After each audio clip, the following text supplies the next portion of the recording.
Hello friends, good morning friends.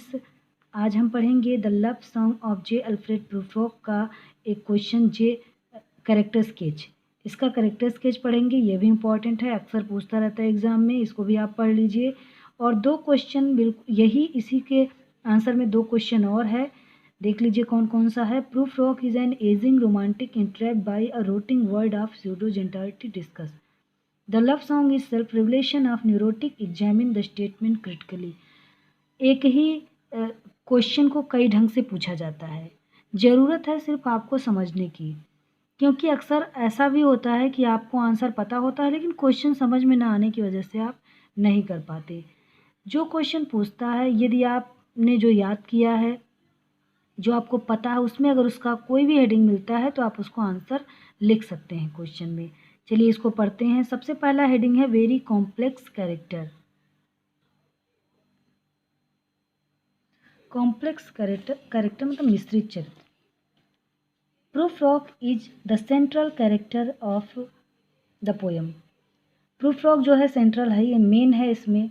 The love song of J Alfred Prufrock as, इसका जो है ये main character है।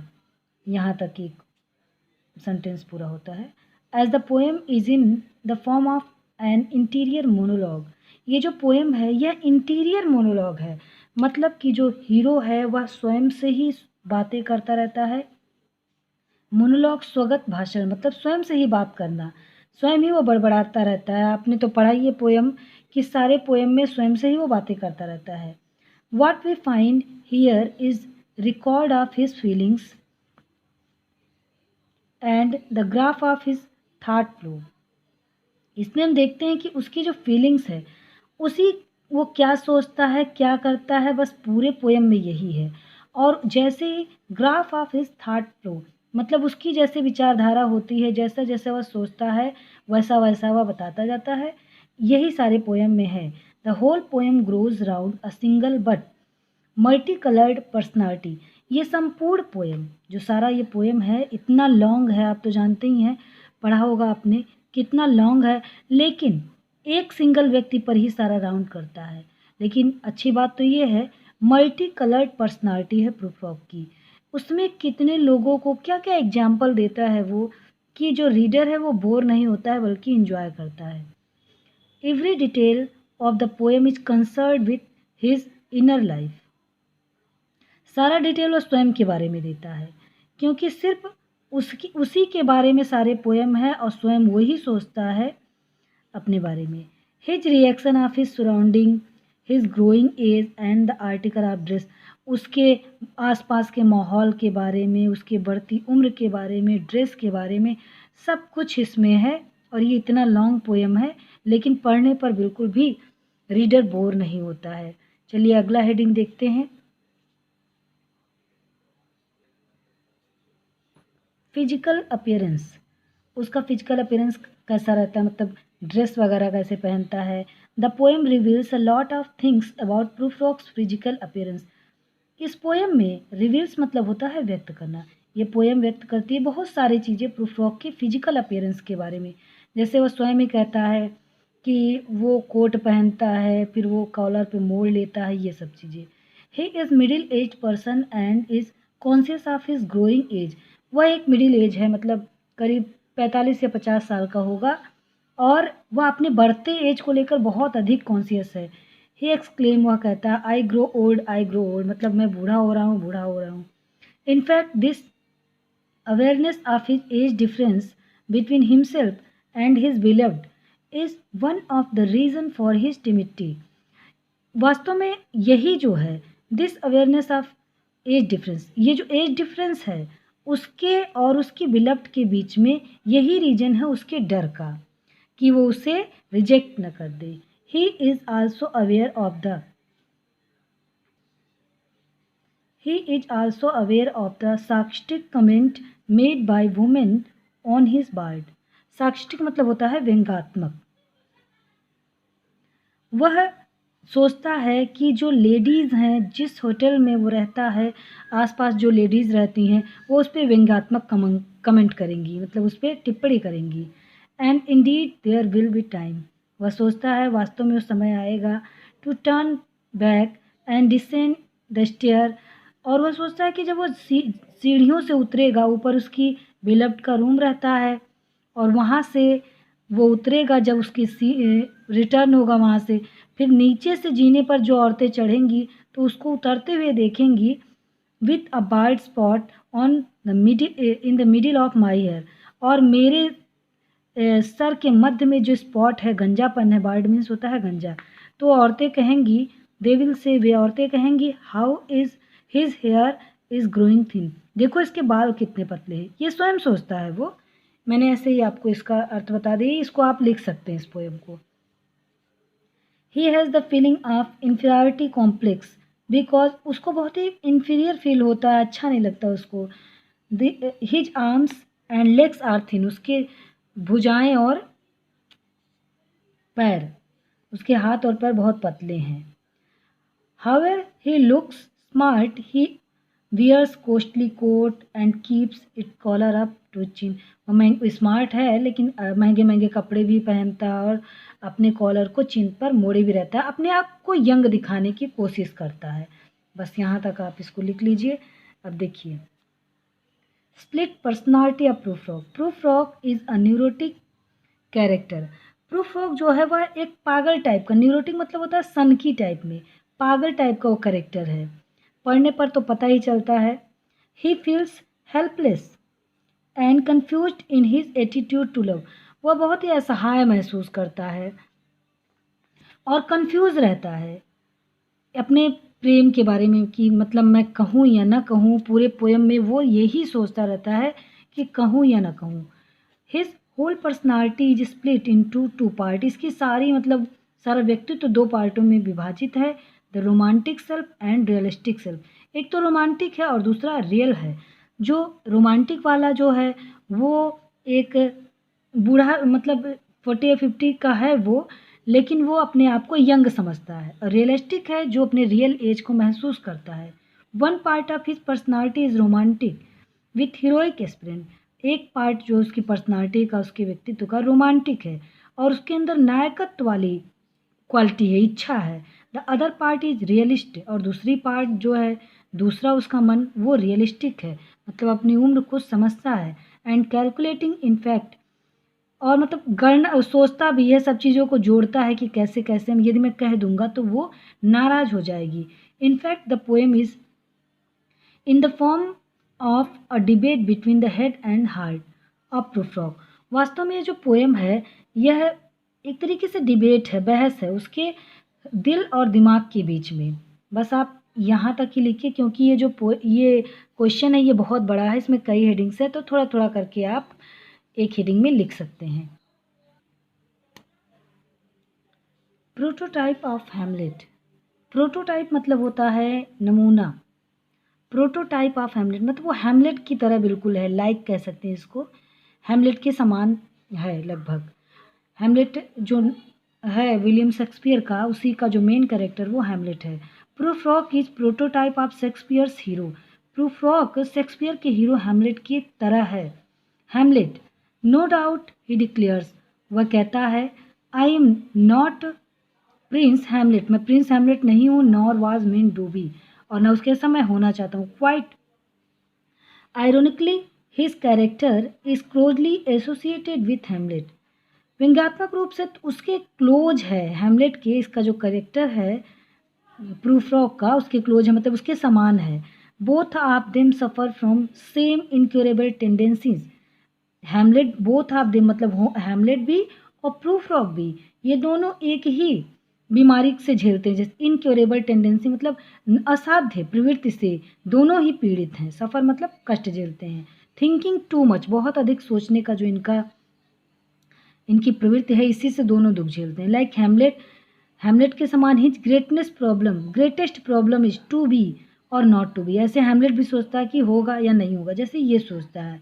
Like Hamlet the desire of Prufrock's heart fails to find fulfilment in action. Hamlet के समान Hamlet के समान ही the desire of Prufrock की भी जो इच्छा है, जो मनसा है, वह फेल हो जाता है उसको पूरा करने में, एक्शन में नहीं ला पाता है, सिर्फ सोचता ही रहता है।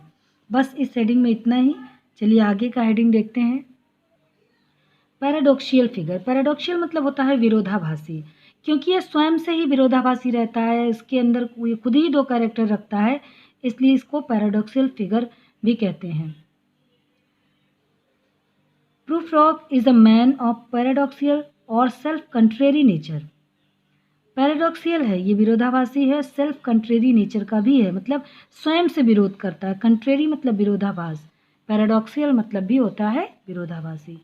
Eight one hand he loves young beautiful women. एक तरफ तो वो यंग ब्यूटीफुल वुमेन से प्यार करता है, but on the other he can not take a decision to propose her. और दूसरी तरफ वह डिसीजन नहीं ले पाता उसको प्रपोज करने का। Through in the beginning he says that he will visit her his beloved and express his feeling. यद्यपि वह शुरू में कहता है पोएम में कि वह जाएगा और अपने बिलव्ड से अपने प्रेम का इजहार करेगा, but he does not physically move, लेकिन शारीरिक रूप से वो जाता नहीं, बैठा रहता। फ्रॉम हिज प्लेस, अपने स्थान पर बैठा रहता, सोचता रहता, वह जाता नहीं है। हिज जर्नी इज मेंटल, उसकी जो यात्रा रहती है वो मानसिक रहती है। ही कॉन्ट्रडिक्स हिमसेल्फ, वो स्वयं से ही विरोध करता है, मतलब आप स्वयं से ही लड़ता रहता है, जाऊं या ना जाऊं, जाऊं या ना जाऊं, ऐसा वो सोचता रहता है। ही इज ओल्ड, वह बूढ़ा है, and eight he loves a young women, लेकिन फिर भी वह एक युवा लड़की से प्रेम करता है। Like a young dandy. Dandy का मतलब होता है आकर्षक। He had love affairs with a number of women in his youth. अपने युवावस्था में वो उसका बहुत सारे लोगों से अफेयर था, बहुत सारी औरतों से। Even in his old age he sigh for them, और अपने बुढ़ापे में भी वह उनके लिए आहें भरता है। बस यहाँ पर इतना ही। अब आगे देखिए heading, self deprecate and analytical. Deprecate मतलब होता है निंदा करना, एनालिटिकल मतलब विश्लेषण। स्वयं ही अपनी वो निंदा करता है और विश्लेषण करता है, अपना स्वयं ही वो अपने बारे में सोचता है कि अपनी बुराई करता है कि मेरे पास इतना साहस नहीं है कि मैं अपने बिलव्ड से कह सकूं। Prufrock has got a self deprecating and analytical nature. Prufrock के पास स्वयं की निंदा, ऐसा उसका नेचर है कि वो स्वयं की निंदा कर रहा है और स्वयं का ही अपने विश्लेषण करता है। He often underestimate his own capacities as a man, और वह हमेशा एक पुरुष के रूप में अपनी योग्यताओं को कम आंकता है। Whenever the eye of his beloved stare him, जब ऐसा वो कहता है अपने पोएम में कि जब उसके प्रेमिका की आंखें उसे घूर रही होती, स्टेयर माने घूरना। He find himself in the condition of a poor born, और वह अपने आप को एक पुअर बॉर्न की बात पाता है। Which is fixed on the wall with the help of point pin, जो कि एक पिन से गड़ा हुआ है। ही स्ट्रगल हेल्पलेसली, और वह स्ट्रगल कर रहा है, असहाय अवस्था में है। बस आप इसमें इतना ही लिखिए, ये बहुत ही लॉन्ग है इस हेडिंग का, लेकिन छोटा ही लिखिए। अगला हेडिंग है N anti hero with tragic flaw.